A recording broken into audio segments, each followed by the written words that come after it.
ഇന്ത്യയുടെ തെക്കേയറ്റത്തായി സ്ഥിതി ചെയ്യുന്ന തമിഴ്നാട് സംസ്ഥാനത്തെ തീരദേശ പട്ടണമാണ് കന്യാകുമാരി. സൂര്യോദയവും സൂര്യാസ്തമയവും ദർശിക്കാൻ കഴിയുന്ന ഇവിടേക്ക് ലോകത്തിൻ്റെ പല ഭാഗത്തു നിന്നും എല്ലാ സീസണിലും സഞ്ചാരികളുടെ പ്രവാഹം തന്നെയുണ്ട്. ബ്രിട്ടീഷ് ഭരണകാലത്ത് ഈ മുനമ്പിനെ കേപ്പ് കോമറിൻ എന്നറിയപ്പെട്ടിരുന്നു.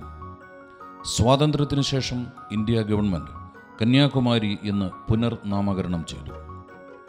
1672 സ്ക്വയർ കിലോമീറ്റർ ചുറ്റളവുള്ള തമിഴ്നാട്ടിലെ ഏറ്റവും ചെറിയ ജില്ലയാണ് കന്യാകുമാരി. എന്നാൽ സാക്ഷരതയിൽ ഈ ജില്ല ഏറെ മുന്നിലാണ്. വെസ്റ്റേൺ ഗട്ട്സിലെ പർവ്വതനിരകളുടെ തുടക്കം ഈ ജില്ലയിൽ നിന്നാണ്. ആധുനിക കന്യാകുമാരിയുടെ സൃഷ്ടാവ് എന്ന് വേണമെങ്കിൽ AD 1729 മുതൽ AD 1758 വരെ തിരുവിതാംകൂർ ഭരിച്ച മാർത്താണ്ഡവർമ്മ മഹാരാജാവിനെ വിശേഷിപ്പിക്കാവുന്നതാണ്. അറബിക്കടലിൻ്റെയും ഇന്ത്യൻ മഹാസമുദ്രത്തിൻ്റെയും ബംഗാൾ ഉൾക്കടലിൻ്റെയും സംഗമസ്ഥാനത്താണ് കന്യാകുമാരി.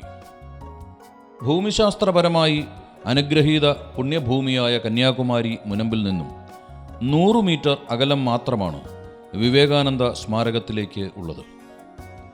ഇതിന് സമീപമുള്ള പാറപ്പുറത്താണ് തിരുക്കുറലിൻ്റെ കർത്താവായ തിരുവള്ളുവരുടെ പ്രതിമ സ്ഥാപിച്ചിരിക്കുന്നത്.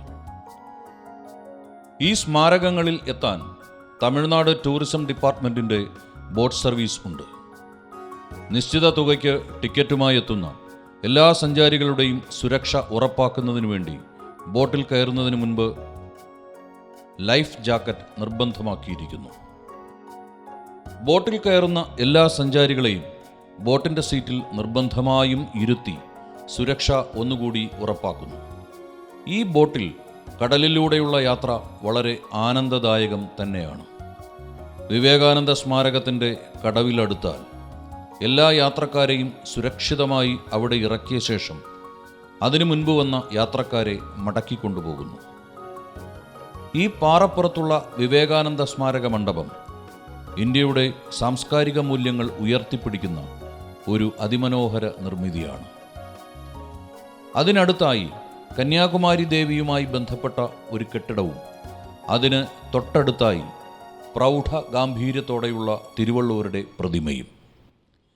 ഇവയ്ക്കിടയിലൂടെ കരയിലേക്ക് നോക്കുമ്പോൾ ഒരു ടൂറിസ്റ്റിന് ഉണ്ടാകുന്ന വിവരണാതീതമായ അനുഭൂതി അത് ഒരു തവണയെങ്കിലും ആസ്വദിക്കണമെങ്കിൽ ഈ പവിത്രമായ പാറപ്പുറത്ത് എത്തിച്ചേരണം. അല്ലാതെ എത്ര വിവരിച്ചാലും പൂർണ്ണതയിൽ സാധ്യമാകില്ല. വിവേകാനന്ദ സ്വാമിയുടെ ധന്യതയാർന്ന ധ്യാനം നടന്ന ഈ പാറപ്പുറത്തിൻ്റെ മാസ്മരികതയും അദ്ദേഹത്തിന് പ്രാപ്തമായ അനുഭൂതിയും അദ്ദേഹത്തിന് മാത്രം സ്വായത്തമായവയാണ്. ഇവിടെ നിൽക്കുമ്പോഴുള്ള ശക്തമായ കാറ്റും നീലിമയാർന്ന ജലാശയത്തിലൂടെ കടന്നുപോകുന്ന മറ്റ് ജലയാനങ്ങളുടെ പ്രയാണവും നമ്മളിൽ മറ്റൊരു അനുഭൂതി പ്രദാനം ചെയ്യുന്നു.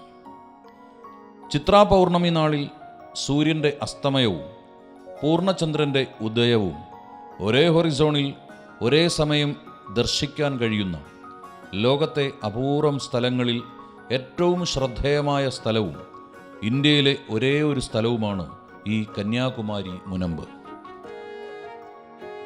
ഇന്ത്യയിലെ പ്രസിദ്ധ പട്ടണങ്ങളായ പോണ്ടിച്ചേരി, കേരളത്തിലെ തിരുവനന്തപുരം, തമിഴ്നാട്ടിലെ മധുര, കോയമ്പത്തൂർ, ചെന്നൈ തുടങ്ങിയ സ്ഥലങ്ങളിൽ നിന്നും കന്യാകുമാരി പൊതുഗ്രാമം ബസ് സ്റ്റാൻഡിലേക്ക് ബസ് സർവീസുകൾ ഉണ്ട്.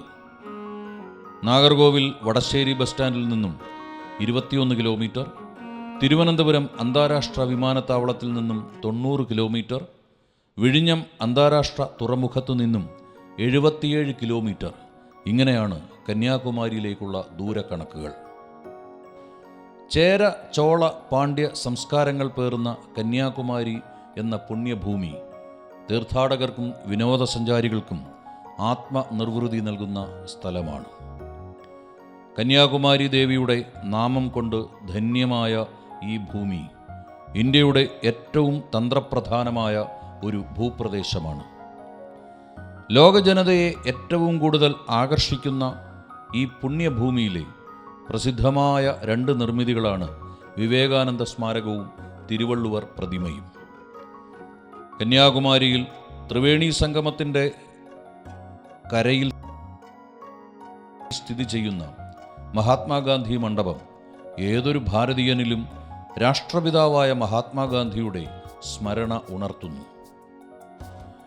ഒട്ടും അക്രമാസക്തമാകാതെ സഹനസമരത്തിലൂടെ ഇന്ത്യൻ സ്വാതന്ത്ര്യ സമരത്തെ നയിച്ച ആ മഹാത്മാവ് ഭാരതത്തിന് സ്വാതന്ത്ര്യം നേടിത്തന്നു.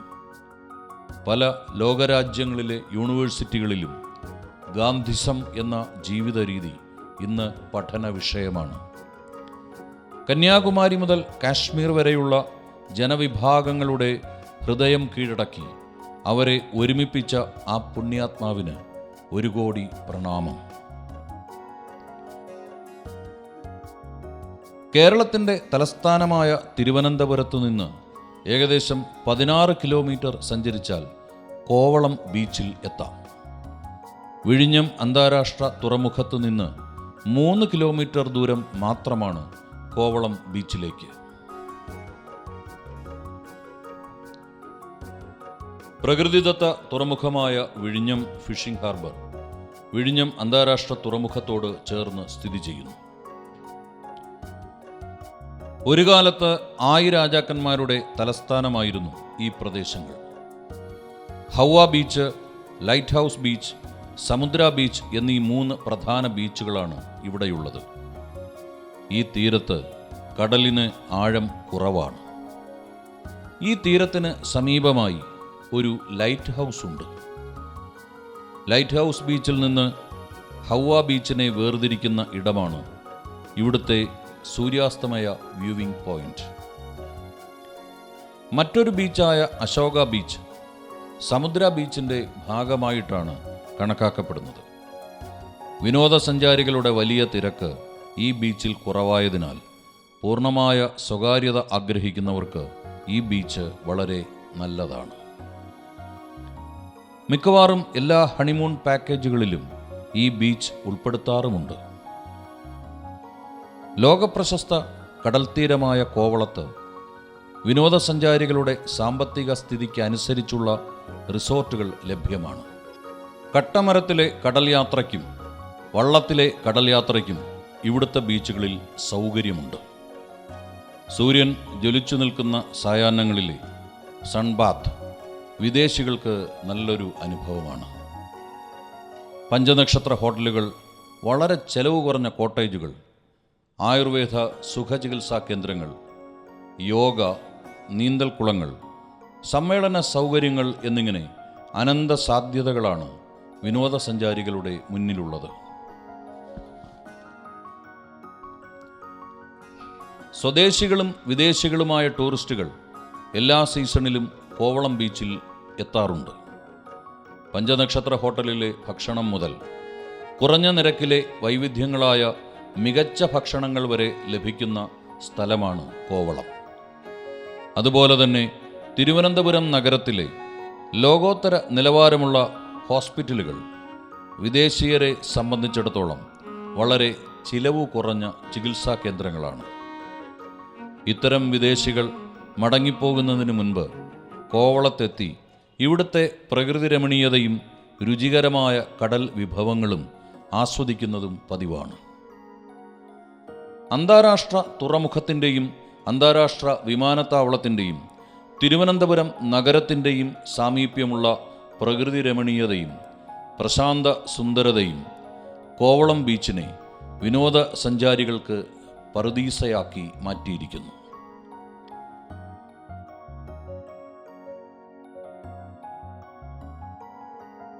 കേരള സംസ്ഥാനത്തിൻ്റെ തലസ്ഥാന ജില്ലയായ തിരുവനന്തപുരം ജില്ലയുടെ വടക്കു പടിഞ്ഞാറായാണ് വർക്കല എന്ന തീരദേശ ടൂറിസം പട്ടണം സ്ഥിതി ചെയ്യുന്നത്.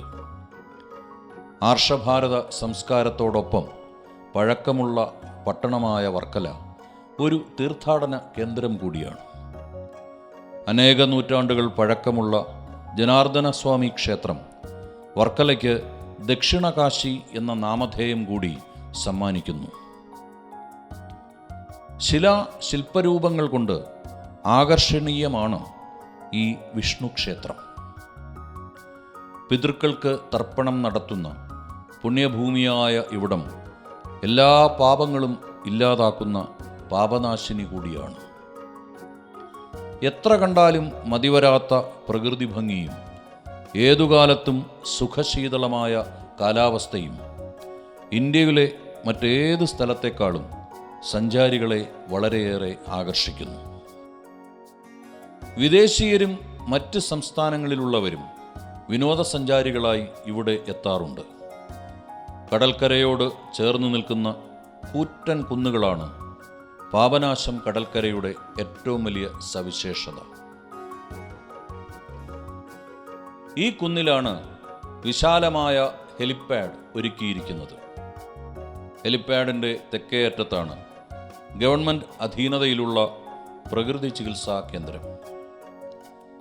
ഹെലിപ്പാഡിൻ്റെ 3 ചുറ്റുമുള്ള പ്രദേശങ്ങളിൽ ഓരോ ടൂറിസ്റ്റിൻ്റെയും സാമ്പത്തിക സ്ഥിതിക്ക് അനുസരിച്ചുള്ള മുറികളും വൈവിധ്യങ്ങളായ ഭക്ഷണവും ലഭിക്കുന്നു.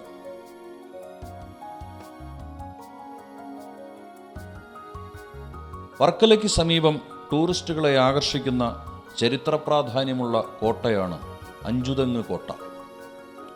വേണാടിൻ്റെ റീജൻ്റായിരുന്ന ഉമയമ്മ റാണിയിൽ നിന്നും ഒരു കോട്ട പണിയാനുള്ള അനുവാദം നേടിയെടുത്ത ബ്രിട്ടീഷ് ഈസ്റ്റ് ഇന്ത്യ കമ്പനി 1690 കോട്ട നിർമ്മിക്കാൻ ആരംഭിച്ചു.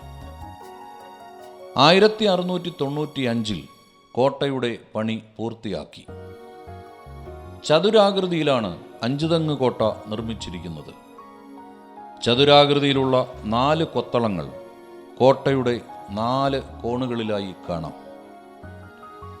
2 കൊത്തളങ്ങളിൽ നിന്നും മുകളിലൂടെ നടന്ന് മറ്റ് 2 കൊത്തളങ്ങളിൽ പോകാനുള്ള സംവിധാനവും ഉണ്ട്. ഇങ്ങനെ 4 കൊത്തളങ്ങളും പരസ്പരം ബന്ധിച്ചിരിക്കുന്നു. മുൻപിലത്തെ 2 കൊത്തളങ്ങളിലേക്ക് കോണിപ്പടികൾ ഉണ്ട്. കടലിന് അഭിമുഖമായി തെക്കുപടിഞ്ഞാറേ കോണിലുള്ള കൊത്തളത്തിന് താഴെയായി ഒരു തുരപ്പും കാണപ്പെടുന്നു.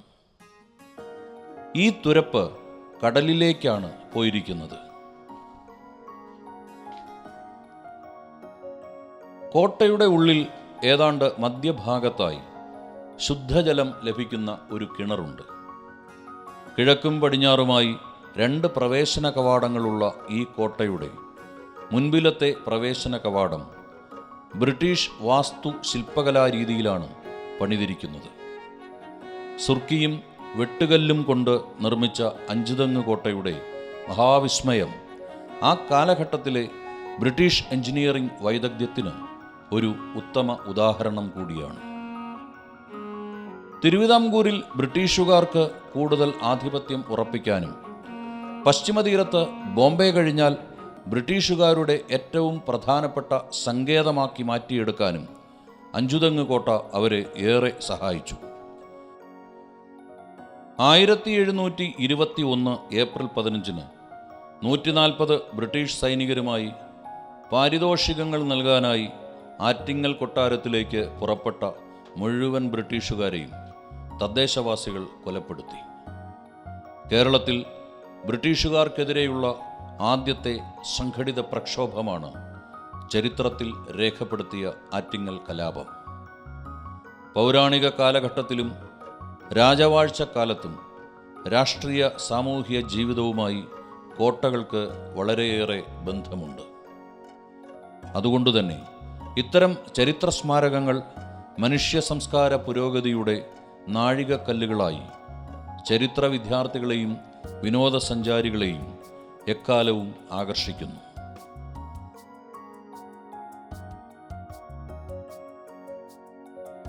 വർക്കല മൈതാനത്ത് നിന്നും മേൽവട്ടൂർ വഴി 7 കിലോമീറ്റർ സഞ്ചരിച്ച് പണയിൽക്കടവ് പാലത്തിലെത്തിയാൽ കായൽ പരപ്പിലൂടെ എത്തുന്ന തണുത്ത കാറ്റ് ഏതൊരു സഞ്ചാരിക്കും നല്ല കുളിർമയേകുന്നു. അതോടൊപ്പം വശ്യമനോഹരമായ പൊന്നും തുരുത്തും കാണാം. തൊട്ടടുത്ത നോവ ബോട്ട് ക്ലബിൽ നിന്ന് kayaking, safari boat, shikara boat എന്നിവയിൽ പൊന്നും തുരുത്തിൽ എത്താവുന്നതാണ്. ഈ കായലിനു ചുറ്റും ഒട്ടനവധി ബോട്ട് സർവീസുകളും റെസ്റ്റോറൻറ്റുകളും വിനോദസഞ്ചാരികൾക്ക് ആകർഷണീയമായിട്ടുണ്ട്.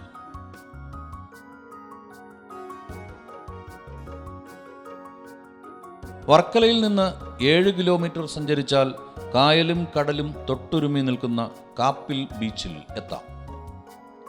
വിവിധ തരത്തിലുള്ള ബോട്ടുകൾ സഞ്ചാരികളുടെ എണ്ണത്തിനനുസരിച്ച് ഇവിടെ ലഭിക്കുന്നു.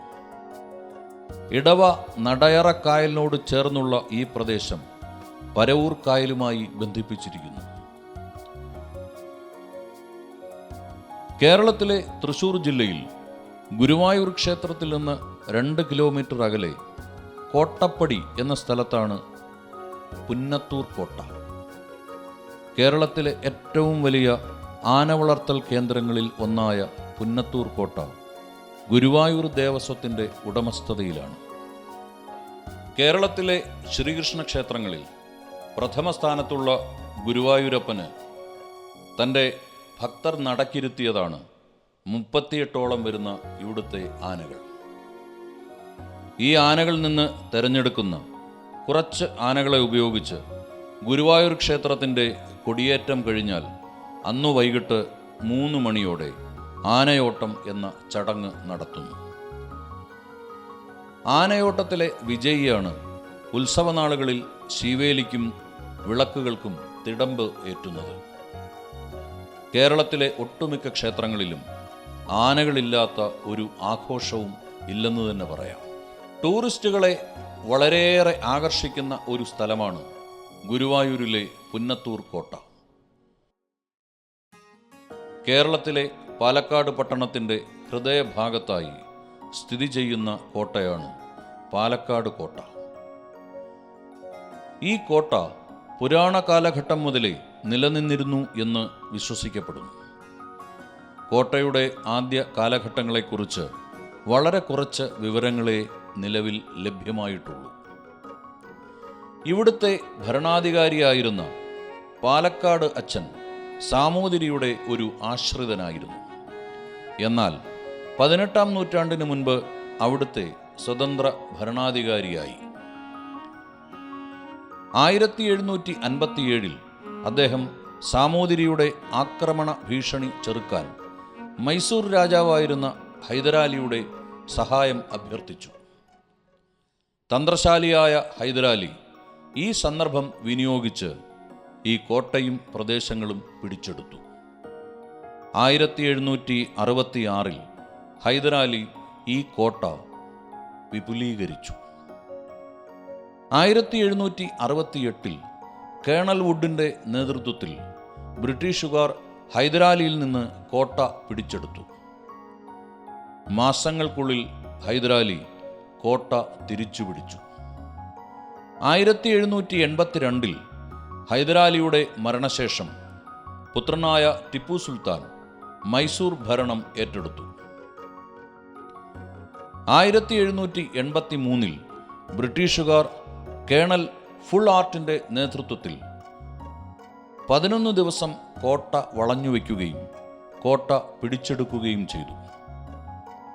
അതിനടുത്ത വർഷം ബ്രിട്ടീഷുകാർ ഈ കോട്ട സാമൂതിരിമാരെ ഏൽപ്പിച്ചു. പിന്നീട് സാമൂതിരിയിൽ നിന്ന് കോട്ട ടിപ്പു സുൽത്താൻ നിയന്ത്രണത്തിലാക്കി. 1790 അവസാനമായി ബ്രിട്ടീഷുകാർ കേണൽ സ്റ്റുവർട്ടിൻ്റെ നേതൃത്വത്തിൽ ടിപ്പുവുമായി ഏറ്റുമുട്ടി കോട്ട സ്വന്തമാക്കി. 14-ാം നൂറ്റാണ്ട് മുതൽ, അതായത് 1364 മുതൽ 1947 ഓഗസ്റ്റ് 15 വരെ ഏതാണ്ട് അരനൂറ്റാണ്ട് കാലത്തോളം പല ബാഹ്യശക്തികളും പാലക്കാടൻ ഗ്രാമങ്ങളിലൂടെ തേരോട്ടം നടത്തി. പാലക്കാട് അച്ഛൻ്റെയും മൈസൂർ രാജാക്കന്മാരുടെയും സാമൂതിരിമാരുടെയും ബ്രിട്ടീഷുകാരുടെയും പടയോട്ടങ്ങൾ നടന്ന വീരഗാഥകൾ ഉറങ്ങുന്ന പാലക്കാട് കോട്ട ടൂറിസ്റ്റുകളെ വളരെയേറെ ആകർഷിക്കുന്ന ഒരു ചരിത്ര സ്ഥലമാണ്.